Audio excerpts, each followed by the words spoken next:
જ્યારે કંઈક ખરેખર ખૂબ જ ટેસ્ટી હેલ્ધી અને પેટ ભરાઈને ખાવું હોય અને હોટલમાં ન જવું હોય ફ્રેન્ડ્સ, તો આ રેસીપી છે તમારા માટે.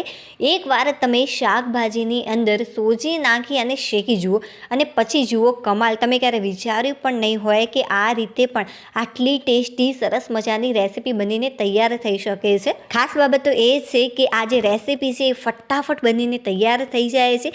ખૂબ જ ટેસ્ટી, એકદમ લાજવાબ છે અને ખૂબ જ હેલ્ધી છે. તો ચાલો ફટાફટ બનાવવાની શરૂઆત કરી દઈએ. તો આ માટે સૌથી પહેલાં લઈશું એક ચોપર.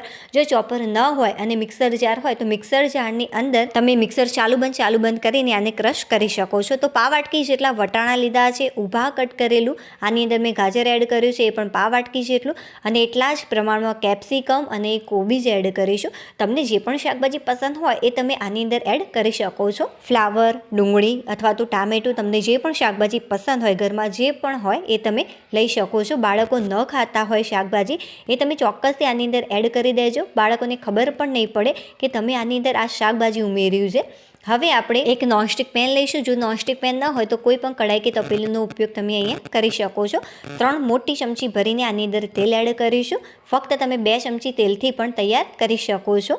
જે માપ છે ફ્રેન્ડ્સ એ તમારે પરફેક્ટ રાખવાનું. જે પણ હું આની અંદર સામગ્રી એડ કરું છું કે જેથી પહેલી વાર બનાવો તો પણ એ પરફેક્ટ જ બને. તેલ થોડું ગરમ થાય ત્યારે 1 ચમચી જેટલી રાઈ એડ કરવાની અને ત્યારબાદ 1 ચમચી જેટલા તલ એડ કરી દેવાના. જે ગેસની ફ્લેમ છે એ એકદમ તમારે ધીમી કરી દેવાની, કાં તો પછી બંધ કરી દેવાની. તમને એમ થશે કે બંધ, હા, કેમ બંધ કરવાની એ પણ હું તમને આગળ કહું. તો ફ્રેન્ડ્સ, હવે જે ગેસની ફ્લેમ છે મેં બંધ કરી દીધી છે. હવે ઝીણું ચોપ કરીને આની અંદર 1 થી 1.5 ચમચી ભરીને લસણ એડ કરવાનું. સારી રીતે આને મિક્સ કરી લઈશું. અને હા, 1 ચમચી જેટલા મેં આની અંદર ઝીણા ચોપ કરીને લીલા મરચાં પણ એડ કર્યા છે. જો તમને તીખું વધારે પસંદ હોય તો આની અંદર 2 થી 3 ચમચી જેટલા તીખા લીલા મરચાં તમે કટ કરીને એડ કરી શકો છો. ફ્રેન્ડ્સ, મેં ગેસની ફ્લેમ એટલા માટે બંધ કરી કે જેથી જે લસણ છે એ દાજી ન જાય. જો લસણ દાજી જશે તો જે ટેસ્ટ છે રેસીપીનો એ સારો નહીં આવે. એટલા માટે બંધ કરી દેવાનું અને ત્યારબાદ સારી રીતે એકવાર આને મિક્સ કરી લેવાનું. હવે આપણે ગેસ ચાલુ કરી દઈશું.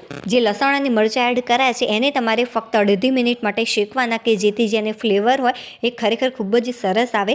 જો તમે આ રીતે કરશો ફ્રેન્ડ્સ તો ખરેખર જે લસણ છે એ દાજશે પણ નહીં. અને ત્યારબાદ 1/2 મિનિટ માટે જો તમે આ રીતે એને હલાવશો તો ખરેખર જે રેસીપીની ફ્લેવર છે ખૂબ જ સરસ આવતી હોય છે. આ રીતે બંધ કરી અને ચાલુ કરવાથી લસણ દાજતું પણ નથી અને ફ્લેવર પણ ખૂબ જ સરસ આવતી હોય છે.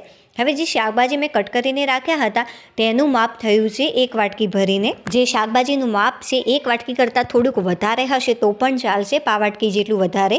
બટ આ એના કરતાં બહુ જ વધારે એડ નહીં કરી દેતા, કેમ કે જે શાકભાજી હોય છે એનું પણ પોતાનું પાણી હોય છે અને એ પાણી છોડતા હોય છે.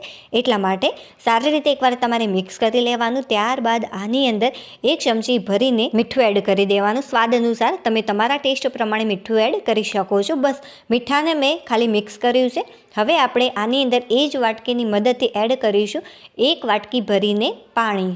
આની અંદર ફ્રેન્ડ્સ કોઈ પણ પ્રકારના એક્સ્ટ્રા મસાલા એડ કરવાની જરૂરિયાત નથી. જો તમને પસંદ હોય તો છીણેલું આદું એડ કરી શકો છો અને હા, થોડોક લીંબુનો રસ પણ એડ કરી શકાય છે.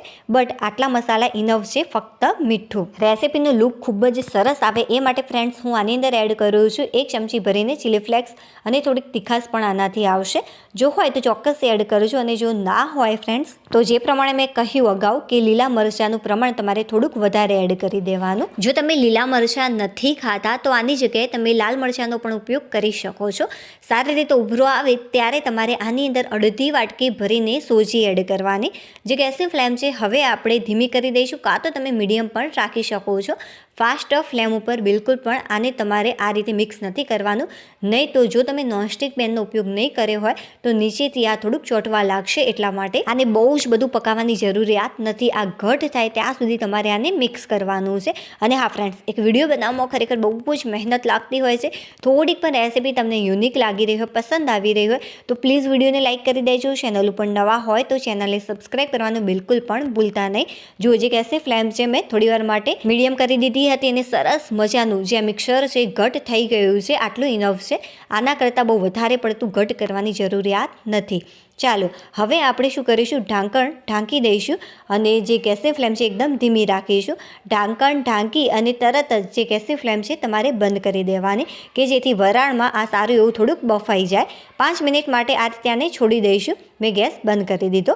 5 મિનિટ જેટલો ટાઈમ થઈ ગયો છે. જે મિક્સર છે પહેલાં કરતાં થોડુંક ઠંડુ પણ થઈ ગયું છે. હવે હાથ ઉપર થોડુંક તેલ લગાવી લઈશું અને ત્યારબાદ મિક્સરમાંથી થોડોક ભાગ લઈ અને સરસ મજાના બોલ્સ આના તૈયાર કરી દઈશું. તમે બે રીતે આ રેસીપી તૈયાર કરી શકો છો. બોલ્સ પણ તૈયાર કરી શકાય છે અથવા તો ગોળ પેડાનો શેપ પણ આનો તૈયાર કરી શકાય છે.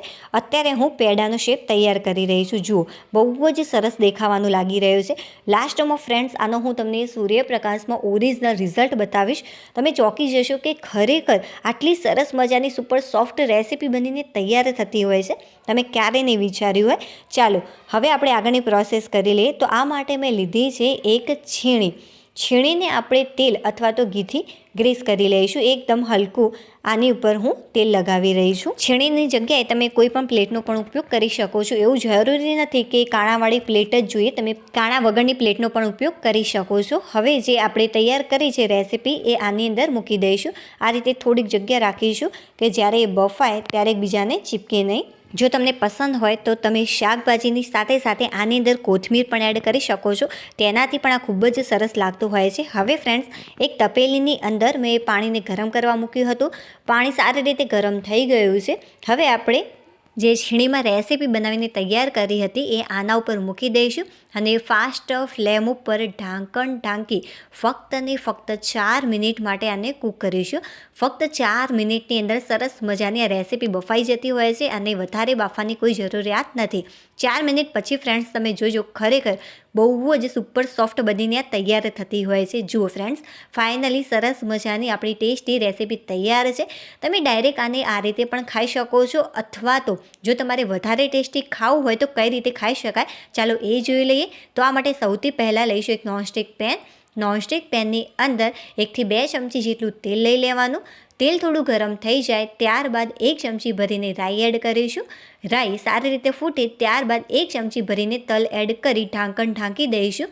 તલ સારી રીતે ફૂટે ત્યારબાદ જે તૈયાર કરી હતી આપણી રેસીપી એ ઉમેરી દઈશું અને થોડીક ઉપરથી કોથમીર એડ કરી દેવાની. 3 થી 4 ચમચી જેટલી. સારી રીતે આને એકવાર મિક્સ કરી લેવાનું. બહુ વધારે આને કૂક કરવાની જરૂરિયાત નથી, ફક્ત મેં આને મિક્સ કર્યું છે. તમે ફ્રેન્ડ્સ રાત્રે આ રેસીપી બનાવીને રાખી શકો છો અને હા, સવારે જ્યારે પણ મન થાય ત્યારે ગરમા ગરમ વઘાર કરીને આને ખાઈ શકાય છે. તો ફ્રેન્ડ્સ ચા સાથે આ રેસીપી ખૂબ જ સરસ લાગતી હોય છે અને સાથે સાથે સોસ સાથે પણ બહુ જ સરસ લાગે છે. જુઓ ફ્રેન્ડ્સ, સૂર્યપ્રકાશમાં આ રેસીપીનું ઓરિજિનલ રિઝલ્ટ. ચાલો ફ્રેન્ડ્સ, ફટાફટ હું આને તોડીને બતાવું અને આનો ટેસ્ટ કરીને બતાવું. જુઓ ફ્રેન્ડ્સ, બની છે ને એકદમ સુપર સોફ્ટ બનીને આપણી આ સરસ મજાની ટેસ્ટી રેસીપી. ચાલો ફટાફટ આનો ટેસ્ટ કરી લો અને સાચી માહિતી આપો કે મને આ રેસીપી કેવી લાગી. વાવ ફ્રેન્ડ્સ, ખરેખર ખૂબ જ સરસ લાગે છે અને જે આ રેસીપી છે એનો ટેસ્ટ મેં ટોમેટો કેચઅપ સાથે પણ કર્યો લાસ્ટમાં. તો ફ્રેન્ડ્સ એની સાથે પણ ખૂબ જ સરસ લાગે છે આ રેસીપી. ચાલો ફ્રેન્ડ્સ, હવે આપણે ફરીથી મળીશું એક નવી ટેસ્ટી અને ખૂબ જ હેલ્ધી રેસીપી સાથે.